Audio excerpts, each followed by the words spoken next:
Keagan Stiefel. There you go. I'll get it down eventually, Keagan. One of these you still days. owe me an apology. How long have we known each other, Keagan? 2 years? 2.5 years? And it wasn't until someone else had to tell me I was saying it wrong that you go, yeah, it's Stiefel, not Stifle. And look what you did to me. I just respect you too much. I don't want to make you uncomfortable. I need to keep you sharp at any moment's notice so we can do these shows together. I didn't want to have to be the one that did it. If you respected me, you would have corrected me in the beginning, because now we're not running into this where we start off an episode of Foxboro Rush. Thank you for tuning in. I'm George Balekji. He's Keagan Stiefel, and I look unprofessional. But you know what, Keegs? I love you, and I'm sorry. It's Keagan Stiefel. George, I love you too. Let's have a good show. Let's do some Patriots. Last time you guys heard from Keagan, we launched the campaign of Keon White, first ballot Hall of Famer, President, without needing to be retired from the NFL. That's right. So we got a fun one for you guys. We're going to look back one more time at the Patriots' Week 1 win over the Bengals, but let's look forward. What do they need to correct? And it's tough to find corrections with this team because they played complete football, sound in all three phases, and pulled off an upset. But this is a very good Seattle Seahawks team coming to Foxboro on Sunday. So we'll say, what do they have to correct moving forward? Brady Henderson, my man, he lives on a boat in Seattle. More importantly, he's a Seahawks beat reporter for ESPN. He gave us insight into the Mike MacDonald era. We'll play that interview for you later in the episode. And also Keagan and I recap what happened in the NFL in Week 1, but more importantly, look into the latest on Tyreek Hill and what happened with him on his way to the stadium where he was yanked out of his car in a huge overreaction by the officers. We'll get into all that and more right here on Foxboro Rush. Keegs, let's get right into it. What can the Pats improve in from Week 1 to Week 2? In a game where we saw them come out, dominate the line of scrimmage. We saw all the communication look sound for the most part. Everything in the operation I was looking towards for Gerard Mayo, DeMarcus Covington, Alex Van Pelt, Jeremy Springer, and just how they're executing first time in the roles, they were fine. Jacoby Brissett wasn't beautiful, but made the plays he had to. And this defense dominated a Joe Burrow-led offense. It's tough to find what to do right, but they have to improve.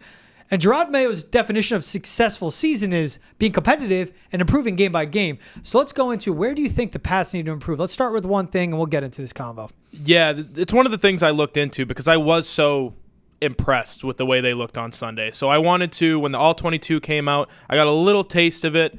Again, NFL Plus, maybe put that out a day earlier so I can do my job. But nevertheless, I did look into it a little bit. There were a couple things I noticed, especially from kind of just the trend standpoint, the way they were going about things. It obviously worked out on Sunday, but I'm not sure it can continue this way. I think they're going to have to make some tweaks. Number one, I think you need to increase the play action percentage. Mm-hmm. I expected, so maybe it's me and my own bias, but I think a lot of other people expected as well, for them to be a play action heavy team. When they were going to throw the ball, it's going to be off play action. And they ran the ball so well on Sunday against Cincinnati. I don't know if they're going to be able to continue doing that against other defenses.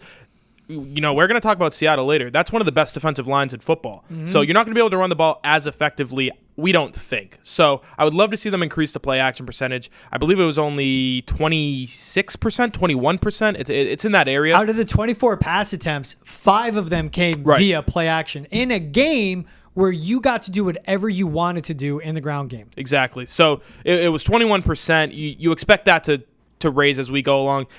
Is offensive line an issue? Yes, absolutely. It's a lot harder to block these play actions up because it takes more time to develop. But if you can get these things figured out, I would love to see that raise a little bit more. I think Jacoby Brissett has always been a play action quarterback. That's when he's at his best. So raise that up. Let's see them play fake to Ramondre, throw the ball to a guy I'll talk about later. Yeah, I think sticking on Jacoby, it gets into the play action. Like what great offensive play callers do is have gimme plays. Is set up their quarterbacks and their players for success, but especially the quarterbacks, the driver of the offense. Now, given in a game where they had to run the ball, everyone knew they were going to run the ball, and when they did it, the Bengals couldn't do anything to stop it, maybe they keep a little bit hidden for Week 2, right? Like, why burn our play action? Why burn those looks when we don't need to? Like, running the ball is working. But to still throw the ball and have Jacoby drop back more of to eventually have 24 pass attempts because he had a few scrambles in his repertoire as well. Right. But I think it was 29 actual dropbacks were pass play calls. He ended up with 24 attempts. But out of those 29, to only have 5 of those be play action, you do need more, especially as these defenses will get more challenging. Like, Seattle's coming with a far, far upgraded secondary with Devin Witherspoon and Tyreek Woolen. Witherspoon can emerge as a top 5, top 3 corner in the league. And Justin Love at safety, that's a guy Mike MacDonald handpicked. Mike MacDonald, a defensive coordinator coming from Baltimore, a defensive guy, hand-selected some of the guys he outfit his defense with. So for Jacoby, I agree with you, Keegan. I almost said Keenan Allen, Keagan Stiefel. It was all over the place today. I play with going more play action on that. Because you're going to need Jacoby if you want to continue to compete, let alone win games. They were able to get it done with Ramondre, but an opponent coming in. And again, in a Jets team that got pushed around on Monday night, but the team after that, the 49ers, that just dominated the line of scrimmage, both sides of the ball. Play action is going to help. It's going to get the ball downfield, and you have to open up the box because Ramondre Stevenson saw a packed box, 8 or more defenders, a majority of the second half. They got away with it against the Bengals. Keegan, that was still one of the worst run defenses in 2023. Right now, after they lost DJ Reader, looks like it's going to be the same song and dance for them. But my thing with Jacoby, what I was more looking at, average depth of target, just 7.1. Yards per attempt, just around 5. Look, he's not going to be a guy that continually pushes the ball downfield with increased accuracy. His only pass that went 20 or more yards down the field wasn't even close to being completed down the right sideline. Like, he put it only where your receiver can get it. The receiver wasn't even really in the vicinity. He's lucky it fell to not be an interception. But you need to see that happen more when it's attacking the seams. You saw he targeted an Austin Hooper and a Hunter Henry, how he would go to certain guys more reliably. And for Jacoby Brissett, again, if you make his job easier with play actions, Keegan, I think it's also important for him to know that get the ball out quick, which you know they're going to do with this offensive line. But there were the few passes that left a lot to be desired. Like on third down, he threw to his left to Pop Douglas. Pop Douglas is my height. He is short. The ball was too high. If that's on target, he scoots and he gets a first down. Didn't hurt him against the Bengals, Seahawks, Jets, 49ers, Dolphins, Texans. That's when those third down conversions that don't work out will matter against these better offenses and better defensive teams. I just need to see more Jacoby pushing it downfield, but also week 1 is get in, get out. That's how the Patriots are going to take it week by week, I feel like, Keegan. What else? I mean, you could go ahead if you want to respond to what I'm saying for Jacoby, but also is there anything else you're looking at on spots to improve? Just a little bit on Jacoby. I will say with him pushing the ball down the field, maybe it's not totally his fault in terms of what were his reads. Where was he looking? Are the receivers getting open? That's a question. I think KJ Osborne looked pretty good. Demario Douglas obviously looked like Demario Douglas. Tyquan Thornton, was he getting open? When he was the primary read as the X, is he going to be a guy that you can count on to throw the ball to in a 3rd and 8 situation? I don't think so. So that transitions into the next thing I would like to see change. Jalen Polk. Get him on the field, man. He played the 4th most out of all the wide receivers. They only played 4 wide receivers, so the least of the guys that actually did play. He was only targeted once, 1 catch, 6 yards. I think on that catch, he showed exactly what he is, which is a strong at the catch point kind of guy. Made a good catch with somebody draped over him, kind of fought for a few yards. But he was open on a number of plays. He had one would-be touchdown that Jacoby he wasn't even in his progression, so you can't blame that on the quarterback. I think that's more on the coaching staff. And then there were a couple possible first downs that he was missed. One left side progression where he was on the right side, missed that again. And then the third one, me and George were actually just looking at it. He was wide open in the middle of the field, threw it to Pop Douglas on that, the ball above his head where he wasn't able to reach the first down. So I would love to see Jalen Polk not only play more, but be more involved in the offense. Get this guy the football. He's probably your best wide receiver in terms of the total package. He obviously is physical and he can block. He did a lot of that on Sunday. Next Sunday, I'd like to see him get the ball a few more times. Just give him an opportunity. This team isn't good enough for you to ease in these rookies. You want this guy, you want to let him hit the ground running, so I'd like to see him get a few more targets on Sunday. And Jalen Polk's a pro-ready receiver. Like, absolutely. He came in, sure, he's at second-round label on him as he was a second-round pick. But, like, the difference between first-round picks are there's a Malik Neighbors, who's an athletic freak, a Marvin Harrison Jr., who's one of the most well-polished prospects to ever come out of college football. Then you get to the guys later in the draft. But a Jalen Polk is a reliable receiver over the middle. It's like a Ladd McConkey. Like, those are guys, they're going to get open, they're going to catch a ball, and they can fight for hard-earned yardage after the catch. That's what made him a second-round pick. Right? That's why he was in the spot he's in. If you go with his athleticism, I mean, he's like a 3rd, 4th round pick, maybe. Yeah. But it's what they do in their skill set that makes him valuable. And why he was picked 37th overall for a team that needed a left tackle with left tackle still on the board. And that's a guy Elliott Wolf identified. It fits his frame, 6 foot plus, around 200 pounds. Someone that you want like that. And it's true. I mean, NFL Plus needs to do better of getting these all 22s out quick. Like Pro Football Focus can give you literally live game of grades, stats, and then they have it out. It used to be you have to wait till Tuesday. They had that stuff out Monday. If PFF can do that, the amount of games you have to watch and grades you have to go through, like NFL Plus, you gotta do something better there. Just post it. I understand the organizational. Just give me at least like the raw of here's every clip, and then by Tuesday you can put it organized for what people want. I don't need it organized. Just throw it up there. I'll figure it out, man. Like I watched the game. I watched the TV broadcast. I know what I'm looking for. I know where I need to be. Throw it up there. Let me do my business. You know what I mean? So that's my plea to NFL Plus. Figure it out. My sidebar is also I'm excited for Thursday Night Football that it is on Amazon Prime, because the one good thing I'll give these streamers, Prime Vision is the best. Yeah. Because you have the all 22 view.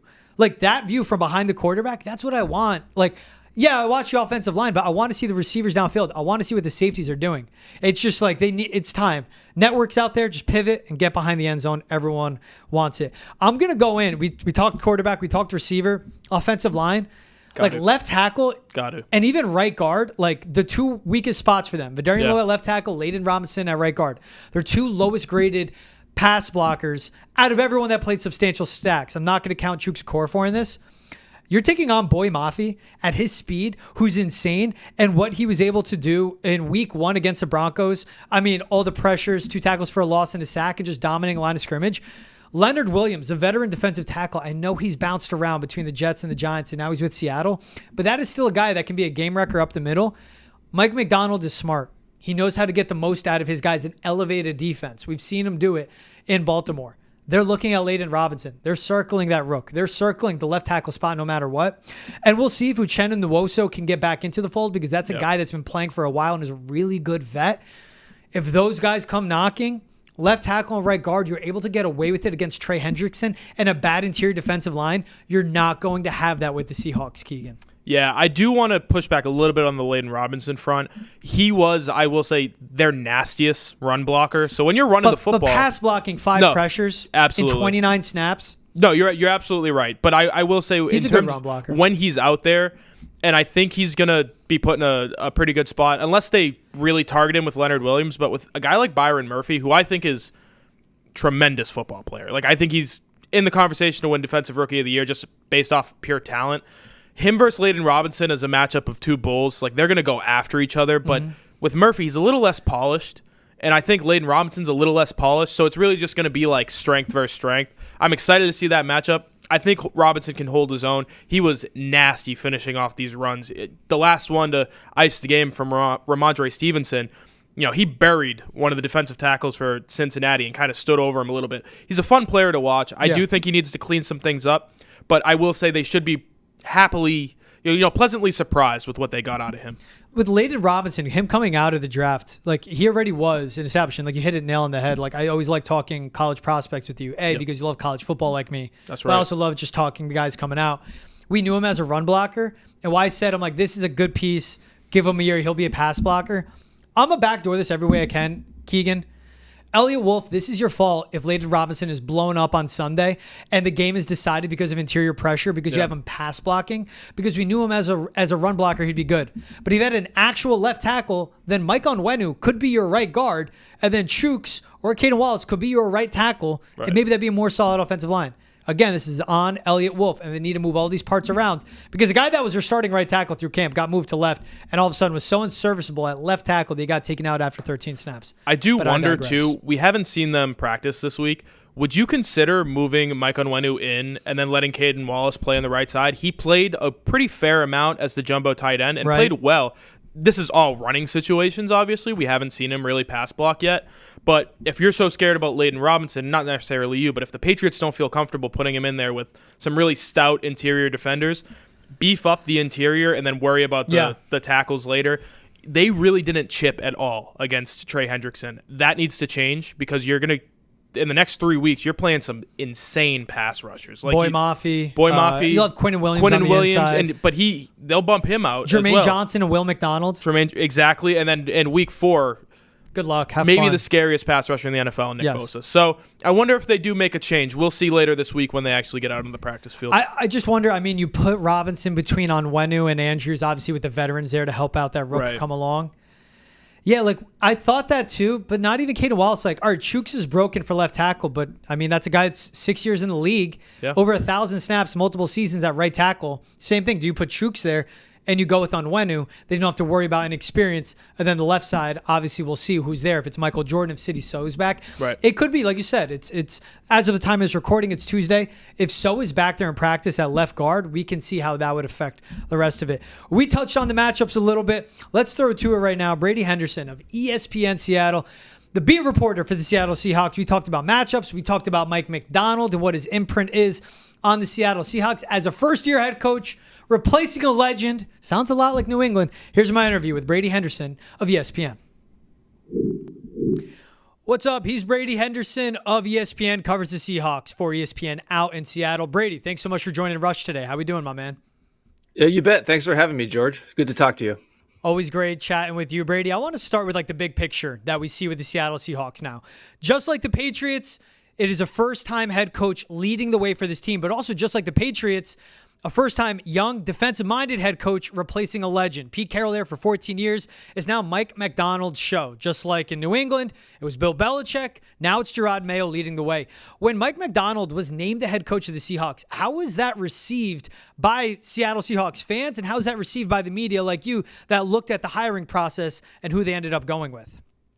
Well, I think there were a lot of people, like independent of who they hired to replace him. I think there were a lot of people in town who were upset by Pete Carroll just because, you know, he and Bobby Wagner were, the last two links to those Super Bowl era teams, those Legion of Boom era teams. And obviously Pete is the only coach, or was the only coach in franchise history to deliver them a Super Bowl. So, you know, I'm sure you get the same thing when you're around town and, you know, you get people talking to you about the Patriots and they express their feelings. I've had that a lot with, Seahawks fans. And I've heard that, you know, there was some disappointment in them letting Pete Carroll go. There was also at the same time a pretty big, faction of the fan base that was ready to see that happen, just with the way this team had kind of become stagnant the last few seasons. And really, you know, they've had a decent amount of regular season success, but really haven't done anything in the playoffs. The defense was lousy. And so I think for that reason, there was a lot of excitement about Mike MacDonald in particular. And I think he was probably, even though he wasn't really connected to the Seahawks a whole lot early on, because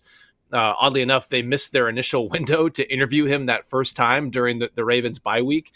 Some logistics got in the way and they actually couldn't wait for him. So it is sort of almost miraculous that they ended up with him, because they had to wait all the way until Baltimore got eliminated just to talk to the guy for the first time. But a lot of people, just given how bad the defense has been and how great it once was, I think there was a lot of people who wanted the Seahawks to hire the best defensive candidate. They're the best, defensive-minded coach among the candidates, and MacDonald was clearly that. Yeah, a guy that came over obviously from the Baltimore Ravens, also coached under Jim Harbaugh with Michigan as well. Two great head coaches to learn from. And it's funny you point that out of like there was a split. It was the same thing in New England of people going, well, Bill is still the greatest head coach of all time, but it's Bill Belichick that was the general manager, drafting, whiffing on offensive players is what led to Bill Belichick, the head coach, getting let go. But then they bring in Gerard Mayo. And just like Gerard Mayo, the Seahawks started out 1-0. A quirky game, an insane game between the Seahawks and the Broncos in week one. Of course, Seattle winning 26-20. Just one game in, but also you've seen the entire offseason. How has Mike MacDonald put his fingerprints on this franchise and this team so far? Yeah, you figured this team would get a big defensive boost with Mike MacDonald as the head coach, just because he gives them a scheme advantage that they have not had in a really long time. And, Pete Carroll, the scheme that they were running under Carroll, at least in the heyday, it was never beating. They were never beating teams, and they were never dominating teams with their defense because the scheme was so complex. It was really, the scheme was simple, and it allowed their players to play fast. And they figured that's the best way to go when you have elite talent. When you have a Hall of Fame cornerback, a Pro Bowl safety, another Hall of Fame safety, Hall of Fame middle linebacker, a really good defensive line. They figured they didn't need to beat teams with complexity. They were going to keep things simple, allow those guys to play fast, and that's how they were going to beat offenses. Nobody really has that talent anymore. And so the whole MacDonald scheme is built on complexity, and it's built on confusing offenses and making it really difficult for quarterbacks to decipher what coverage they're in, who's going to be where. There's a lot of late movement, like at the snap, even right after the snap. So this defense is built on disguising things and really making it tough for opponents to figure out what they're doing. And that was a very bad combination for a rookie quarterback and Bo Nix. That would have been the case had they been playing anywhere, even in Denver. But when you add, the elements of and then all the noise at Lumen Field, then that was a really tough combination. So I think this defense is going to be good.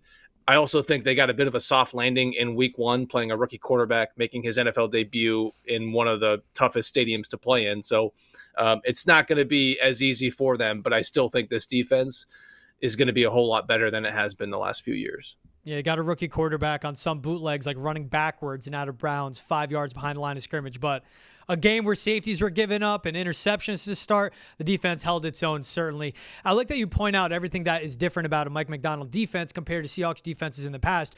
But the thing that has been the knock on Gerard Mayo so far, of course, after that week 1 upset, he's on the up and up in some people's eyes, but has been, well, you bring in a defensive-minded head coach when it's all about being offensive-minded. What about on the offensive side of the ball? We know he brought in Ryan Grubb from the University of Washington. That was Michael Penix in that prolific offense, now in Seattle. But offensively, what does this team look like now as well?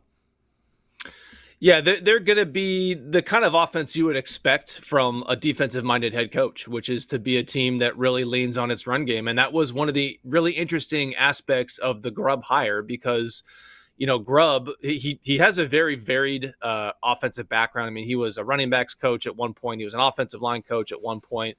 He's been a run game coordinator in the past. So he hasn't just specifically been geared towards pass-heavy offenses throughout his coaching career, but that's really what he's had in his last 2 stops, which were OC stints at Fresno State, I think from 2019 to 21, and then the last 2 seasons at UW. Both of those offenses were among the most pass-heavy offenses in all of college football. And so, on one hand, the Seahawks had this guy in their backyard just lighting it up the past few seasons. And then I think when they hired MacDonald, there was a thought that, hey, this is an obvious choice, with the one exception being that you're going to want to run the ball under Mike MacDonald. And so there's a question of how willing and able is this guy going to be to really switch gears and to have more of a balanced attack that he's going to want to have, that the new head coach is going to want to have. So I think it's obviously one game, and so it's a very small sample size, but you really saw them start out trying to throw the ball. First 2 passes were, or first 2 dropbacks, first 2 plays were dropbacks. Geno Smith gets sacked, and he gets intercepted on the second play, and all of a sudden they get in a little bit of a hole. I think they were down by, 3 or 4 points at halftime, and then you saw them come out of the gates in the third quarter, and they were pounding the run game. It was, I think, a 6-play touchdown drive, and it was 5 runs to Ken Walker. So they really leaned on that run game, and they had to because their offensive line was always going to be challenged. I think that has always been the biggest question mark for this team going into this season. And then they lost George Fant, their right tackle, who's actually filling in for their starting right tackle, Abe Lucas, who's still on PUP. And so they were allowing a ton of pressure to Geno Smith. He really couldn't get comfortable, and they had to switch gears and really hammer the run just to take some pressure off of Geno Smith and their drop back offense. And so, but I think that is what this offense is going to be, just knowing that you've got a defensive minded head coach in Mike MacDonald. It's literally like identical on what we saw here. Same thing. I mean, Jacoby Brissett go out, make game manager plays, was key on 2 third down conversions on their last field goal drive. And in a 16-10 win, every field goal you make is so substantial for the Patriots' success. We saw the same thing. Kenneth Walker, I believe it was like 84 of his total rushing yards on the day came in the second half as well. But you touched on it, that George Fant went down, Stone Forsythe stepped in at right tackle. Is this a situation that Geno Smith can thrive in, let alone get back to 2022 Geno Smith? Well, it's going to be difficult just because, again, that offensive line was already a major question mark. And, they have 3 new pieces on that offensive line. And one of them is a very good player in Connor Williams, who was, maybe playing at, close to a Pro Bowl level last season when he tore his ACL in December. But you're also talking about a guy who, again, is coming off a major knee injury and just got to Seattle 3 weeks ago. So he's not only, still in the early stages of a comeback from a pretty significant injury, but he's also in the early stages of learning an offense, a brand new offense. And so Laken Tomlinson is the Iron Man left guard that they signed in free agency. And then George Fant was the other piece there. And so It's going to be hard for them, I think, offensively to have a really prolific drop back game, at least in terms of like the deeper stuff. But you also saw them, this was also the case for them last season, and it really took them till about 2/3 into the season to realize that, without Abe Lucas there, they had some their backups were very challenged, and again, just their offensive line in general wasn't very good, and it took them about, I would say, till late in the season, probably 2/3 of the way through, to realize they can't keep doing what they're doing offensively. They needed to switch to a much quicker passing game. And, one of the great tools we have at ESPN is you can see, the average time before throw. And there was really a very clear point at which they told Geno Smith, you've got to start getting the ball out quicker because, the offensive line is just not built to hold up for these longer developing passing plays.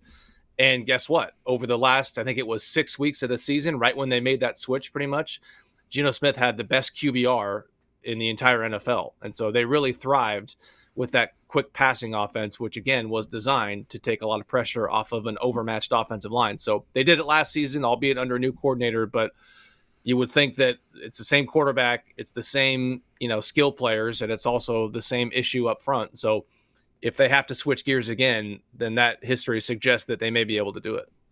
And that's a Geno Smith where if you look at his grades, you look where he excels throughout the NFL, it's throwing downfield. It's in his big-time throws. That's where he ranks continually over the last few seasons, like top 10, top 8 in the NFL with some of the best quarterbacks in the league. You've seen Geno Smith go from coming into 2019, not playing a game, being a backup, to now being the starter. And this is a guy that's pushing to get another contract, to be that guy. You wrote an article about it on ESPN before the season kicked off on how he went from not really getting commitment from John Schneider to now being like, I know it's business, but my deal is ending. I want to get paid again. I know it can be that guy. Is Geno Smith the type of quarterback now, as we've seen his resurrection in 2022 and 2023, and now with Ryan Grubb? Is he a guy that can win games? Because Patriots fans will come into this and remember Jets Geno Smith and think that he is still that guy when he's made so many leaps with his presence in the pocket and how he can be using his legs to his advantage and also just being smart downfield, especially with the receivers he has. Yeah, I think Geno Smith, he's one of the most, if not the most accurate quarterback in the NFL. And you saw during that Pro Bowl season a couple years ago, he led the NFL in completion percentage. Even if you look at some of the advanced metrics, like, we have a stat at ESPN. I think it's like completion percentage over expectation, which really measures like the windows and the distance of the throw and everything. He led the NFL in that too. And you just watch him, like his accuracy has never been a question, even when he was a backup for all those seasons. Always threw a great ball and always was very accurate. So he can do that. He can make every throw. He's even got, some legs to him. I think he turns 34 here in a couple weeks, and you saw him bust out with a 34-yard touchdown run in that opener on Sunday against Denver. So he's got a lot of tools. Like, this guy was an early round pick for a reason, and he's still got a lot of those tools. I just think that, George, as you know, there's only a small handful of quarterbacks who can really carry a team when they don't have a whole lot else going on for them. Patrick Mahomes last season, when, doesn't have a whole lot of like brand names, weapon wise, and they switched to, kind of what I mentioned, like that quick, passing game it was nothing downfield. It was all, around the line of scrimmage, and he can make up for challenges up front. He can make up for a bad defense. There's really only a few of those guys, and I don't think Geno Smith is one of those guys. And so, you've seen, like, they've had a lousy defense the last few years, and that's the biggest reason why Pete Carroll is no longer the coach. And Geno Smith played okay. He did what he could, and they were 9-8 both of those seasons. And so I think he is a good quarterback. I think he is better than a lot of the quarterbacks, or some of the quarterbacks who have gotten paid and are now making a whole lot more money than him. And I think that is at the crux of, his contract unhappiness. I don't think anybody would say that, just based on how he played last year. Remember that contract he signed, the 3-year, $75 million deal. That was a year and a half ago. That was March of 2023.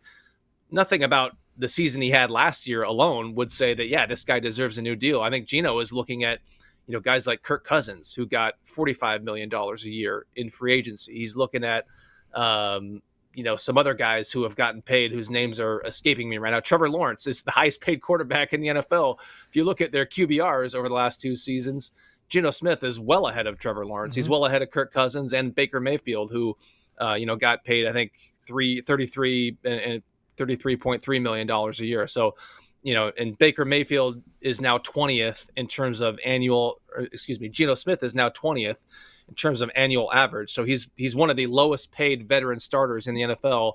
And the next guy right above him, Baker Mayfield, is making more than $8 million more than him. So he's getting paid lower than where he thinks he ranks. And the guy right above him, there's still a $8+ million gap between them. So I think that is probably the real reason why Geno Smith wanted a new deal. He also has no more guaranteed money beyond this season on the deal. And he's heard, you heard the same comments we did, I'm sure, about how the organization was really hesitant to commit to him early on. And it wasn't until they traded for Sam Howell at the start of free agency when they finally said, yeah, Geno Smith is the starter. And I don't think, George, that it's a coincidence that it wasn't until that moment that they made that commitment to Geno, when the most likely window to trade Geno had already passed. So I think there's a reason why they didn't commit to him before. They did it when, if you were going to trade him, you probably would have traded him before that point. Real quick, Brady, them coming over from the West Coast. It's a 1 p.m. kickoff. It's in New England. What's your prediction for Sunday between the Seahawks and the Patriots? Honestly, if this was a few years ago, I'm inclined to pick the Seahawks, just because they, under Pete Carroll, one thing they did very well was they handled that West Coast to East Coast early kickoff thing very well. That's a bit of an unknown with Mike MacDonald. I think he's going to adopt a lot of the same things that they did schedule-wise, just knowing how well it worked. But I'm going to say, gosh, knowing that New England just beat Joe Burrow in Cincinnati, I'm going to predict a close game. I'm going to say Seahawks squeak it out, probably 21-20, something like that. Wow, close one. I like it. Yeah, Brady. I mean, I had to put you on the spot, man, but I like that answer in that too. I know. I should have realized it. I know, that's on me. Well, that's the one thing that I give the Patriots in this matchup. And just like you mentioned with the Seahawks, like, it's a small sample size. It's one game. I don't know what we're going to get from this Patriots team. They looked fantastic in week 1, but that was a Bengals team. Fumbles at the goal line, fumbles on the punt return. Offensive line wasn't ready. Joe Burrow never looked comfortable. But there are positives that the Patriots can use against the Seahawks. The one thing I give as a Patriots advantage is I'm coming from the West Coast. We'll see Mike MacDonald, who spent all of his time on the East Coast when he was in the NFL. But of course, he's had some experience being with the Ravens. We'll see how he handles that. He's Brady Henderson of ESPN, covers the Seahawks for ESPN. Brady, last question I have to ask, and I ask this because you are in Seattle and the windows in your background caught my eye. Do you live on a boat? I do, yes. Yeah, I could try to give you a little... Dude, I'm so jealous. I don't know how much you can see through the blinds, but yeah. Yeah, you got to be kidding me. You can't really see it, but in the back, somewhere in the background, there is the Sleepless in Seattle houseboat. It's not that far away from where I am, so yeah, I'm living the Sleepless in Seattle life here. I am so How jealous. cliche of me, right? I mean, but whatever, man. You're in Seattle, like, do it while you can. I got to imagine. All right, follow-up question. Now it's a Brady Henderson interview. Best place you've traveled to with your boat. Your favorite destination you've traveled to with your boat. Honestly, I don't take it out a whole lot just because it is kind of a pain, and I'm not very good at getting it in and out of the slip. So I take my dinghy out more, and I'll go around just Lake Union in Seattle, and you can get a good view of the Space Needle and South Lake Union. And then if you take it even further out, you can go out by Husky Stadium. So there's a ton of cool spots in here. If anybody is ever traveling from Boston to the Seattle area and wants a good place to go, then go up to the San Juan Islands. You could take a ferry up there. So if I did take my boat out more often, that's where I would take it, is the San Juan Islands. All right, Brady. So if I travel to Seattle, I'm going to hit you up, beers on your boat, and you take me to an island, and everything's on me. I'm covering the bar tabs. You just got to get me there, bro. Well, we'll hope that we can get there with a kind of a questionable guy at captain. So I can't make any promises, but we'll give it a shot. Hey, a questionable first mate as well. He's Brady Henderson of ESPN, covers the Seahawks for ESPN. Brady, thanks for taking the time, man. Appreciate it. Yeah, you bet, George. This was fun. Thank you for having me. Thanks again to Brady Henderson. He was awesome, Keegs. Also, my favorite fact about Brady Henderson, if you're listening, go watch the video. It caught me towards the end of the interview. I was like, those windows. At first, I was like, where is he? Like, is it a basement? And I saw the windows. Casually living on a boat. And he told me it's just smarter. He's like, it's just better off paying rent in Seattle in a family boat that he shares with some of his family members. Just smart man all around. But Very cool move. Right? It's like, he's cool like, I'm move. typical Seattle. I'm like, dude, I would totally live That's on a boat pretty too. sweet. Summertime, that's to be the best thing. Especially he talked about like going to UW, go sailgating for one of those games. Oh. So I loved how he pointed out, and I mentioned in that interview, like everything he brought up about Mike MacDonald. So like, let's just think about it. Bill Belichick, been here over 20 years, won 6 Super Bowls, greatest head coach in franchise history. And eventually he was driven out. As I said, it was Bill Belichick, the GM, that drove out Bill Belichick, the head coach. Right. Pete Carroll in Seattle for 14 seasons, won a Super Bowl, the franchise's first, greatest head coach in franchise history. The team plateaued. And in the rush of everyone wanting these offensive-minded head coaches, just like the Patriots, Mike MacDonald, young, first-time head coach leading the way. What does he do? Brings in his defense, puts his fingerprints on the team, wants to win with running the ball. Again, am I talking about MacDonald or Gerard Mayo? I just loved hearing those similarities. And in a way, it's just funny. And the clash of styles we're going to see are more of the marriage of styles of two teams built to win at the line of scrimmage, two teams that are as healthy but with questionable offensive lines, and two teams that want to run the ball. We'll see what we get for Forsythe if he's at right tackle for the Seahawks or if Kenneth Walker's at running back. But it was so interesting to hear just him describe Mike MacDonald, because if you don't mention a name, you'd think he'd be talking about Gerard Mayo as well. Old school football we're going to see on Sunday. These two guys are very old school, kind of. That's the approach that they take. And you don't really notice it until you guys started talking about it. And then when you start thinking, the NFL has leaned so heavily into the offensive, young, guys that like to throw the ball, these masterminds on offense. It started with McVay, and it's really gone. It's reached a point where almost every single hire is under that McVay tree. Yeah. These are the two guys who weren't this offseason. So I think it will be interesting to see them against each other. But then as we move further into the season, not just Mayo, but MacDonald, how do they fare against these other rookie head coaches? I think they're going to do pretty well. We've heard it from Bill Belichick over the years. I think anybody who's a real football fan will know defense wins championships. Running the football, that's how you win football games. So I think these two guys are going to find earlier success and maybe more prolonged success than maybe some of the offensive masterminds that we talk about. It sounds like two franchises with patience to foundation year, build it up. They need to assess the guys they have. It was also interesting to hear Brady talk about Geno Smith, because we know how good his 2022 was. 2023 came back down to earth. The second Dave Canales was hired in Tampa, I said, watch what Geno does now. This is a big prove year for him. Ryan Grubb comes in, but as Brady mentioned, they're still going to run the ball a lot. So it definitely doesn't exactly go to Ryan Grubb's strengths coming from UW. But at the same time, Mike MacDonald is going to make this his team. And that's where it's interesting of Gerard Mayo's hands off AVP, and he knows AVP system is run heavy and play action. Yeah. For MacDonald to go to Grubb, I don't want to throw it a ton. But Geno can be that guy. And I think that's the important thing I'm looking to Sunday, Keegan, we saw how Keon White and Joshua Uche were able to ruin Joe Burrow's day. Yeah. But Joe Burrow isn't that mobile in the pocket. He's pretty much a pocket passer, stands there, delivers on timing.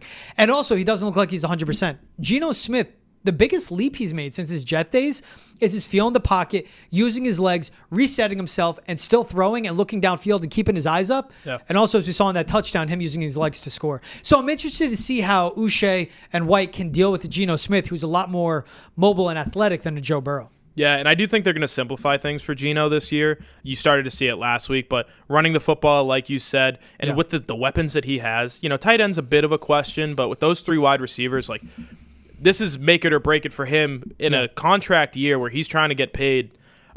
It'd go a long way to really put a number up on the Patriots, a really good defense. So it's going to be interesting seeing not only how the Seahawks approach playing against this defense, but how he plays individually.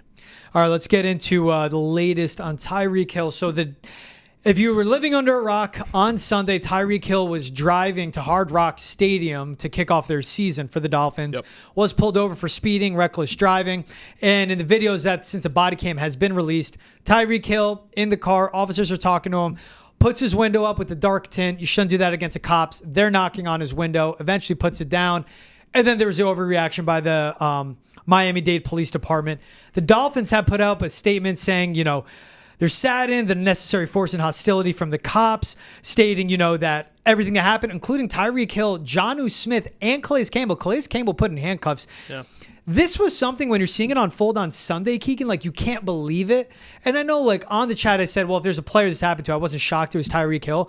But then you see the body cam footage come out of, that's a guy that, can be a jerk, but yeah, you put the window up. It doesn't lead to the cops going to that extent of yanking him out of the car, putting their arm around his neck, forcibly sitting him down when he's handcuffed and his hands are on by a cop. And he didn't go to move or run away. seeing all that unfold, and then also Calais Campbell going up and talking to him. Huge human being. I understand you'd be threatened by him. Hands are up, and then later in the body cam footage, as we saw Keeg, Calais Campbell walking away, camera goes behind a Tesla, and then all of a sudden Calais Campbell's in handcuffs. Right. It's just wild. Like, yeah, Tyreek Hill maybe could have been better. Keep the window down, dude. But also, that doesn't justify that we've seen this police response. And it's nothing new in America. I know what I look like. Keegan, you know what you look like. We've never had to deal with this. We don't have to deal with this when we deal with any police in any sort of fashion.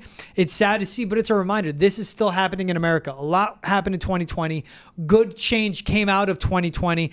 And all that was brought to light of what black people deal with in day-to-day, the stuff we don't have to deal with because of our white privilege. And white privilege just means our life isn't difficult because of the color of our skin. It doesn't make our lives any easier or give us stuff that we shouldn't have otherwise. But all that happening, it's a reminder. And as Tyreek Hill said it, if he wasn't Tyreek Hill, who knows how that would have went down on Sunday.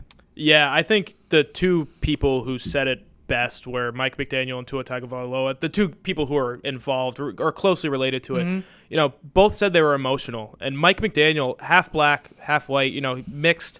But he said, I don't look like I'm black, so I don't have to deal with it. Just because I am doesn't mean I have to deal with it. It's all about the way that you appear to other people, apparently. So saying that they were emotional, and then Tua, I think, said it best. They did the exact opposite of what they should have done, which is de-escalate the situation. They escalated it. They brought this upon themselves. They did way more than they had any right to do, than they needed to do. Calais Campbell, we talked about earlier, a guy, Walter Payton Man of the Year. He is maybe one of the best humans in football. Yeah. And in the video doesn't do anything to deserve what happened to him, where he's put in handcuffs for trying to de-escalate a situation when there's police presence in the area, and that should be their job. Yeah. You know, Miami-Dade police protect and serve. They didn't do any of that. It's really kind of a shame that Tyreek Hill, maybe not the best guy in football, but the fact that he had to deal with it, Jonnu Smith, Calais Campbell, the Dolphins as a whole, just a rough situation all around. So hopefully, you know, things are corrected and can move forward in the right direction, but we just haven't seen that in the past. So it just sucks overall. There's those incremental improvements that you want to see in situations like this. You know what I mean? Like, it's not going to all happen overnight. Like, we've come a long way from, I brought up 2020, I mean, from 2010, from 2000, like, and all that, but we're still not far enough to where we need to be because of things like this happening. Again, I said it, like, Tyreek Hill, speeding, going so fast over the limit that it was put down as reckless driving. Right. Yeah, he put his window up, and you don't do that, especially when your windows are tinted out. But he puts it down, and then, like you said, it just went from 0 to 100. And the whole time, Tyreek Hill's like, all right, like on the ground, and you hear the other officers going, like, sit him up. Like, you could hear some of them are like, they can tell stuff went rogue with one officer just going 0 to 100 all the way. And it's like de-escalation. Like, he was standing there. You ask him to sit down, and he wasn't budging. He just wasn't sitting down right away. And part of it is, like, assess the situation and understand. I've been handcuffed in the past, but it's gone where it's gone 10 seconds and they go, okay, you're not going to be a wild card. And again, I say this, I know I'm white. Like, I know I'm white. So my experience of being handcuffed is different than anyone else. But again, you handcuff a guy and you realize he's calm. You unhandcuff him at that point. It's tough for anyone to be calm in this whole situation, you know? Yeah, and overall, at the end of the day, the police reports have come out. Driving 60 in a 35, that is not the result. That should not be the result of what happens. At the end of the day, a ticket, if that, should have been issued. Everybody should have went about their day. That's not what happened. So, like we said, you need to move forward. You need to be better overall, just kind of from the police department, from everybody. You have to be better in a situation like this. This never should have happened. No, never does. I mean, and even for Tyreek Hill, for him to bounce back literally the way he did, to go from that happening in his morning, can only imagine, like, how much seeing red he was, how much shock, probably sad, and all the emotions he's going through to still go out and play, let alone have the day he did, like the 80-yard touchdown. And you know what? With the handcuff celebration, like chef's kiss of like showing to those guys, like, you were pretty good. Yeah. Pretty you were good. Pricks. Well, look at me. I'm still scoring touchdowns. Like, don't treat me like that. All right, he's Keagan Stiefel. Got it right that time. I'm George Balekji. This is Foxboro Rush. Wherever you're catching your podcast, Spotify, Apple, Amazon Prime. Please like, subscribe, download, rate, and review. You're watching on YouTube, hit the subscribe button. If you're watching on Twitch, same thing. Follow Keegs and I on social media. We'll have a special episode dropping of Foxboro Rush. Mark Herzlich, former All-American of Boston College, will be joining me. And we'll have Keegan call on in. We'll have another preview between the Seahawks and the Patriots coming up. It's all that and more later this week on Rush. Until then, thank you so much for tuning in and making us a part of your day.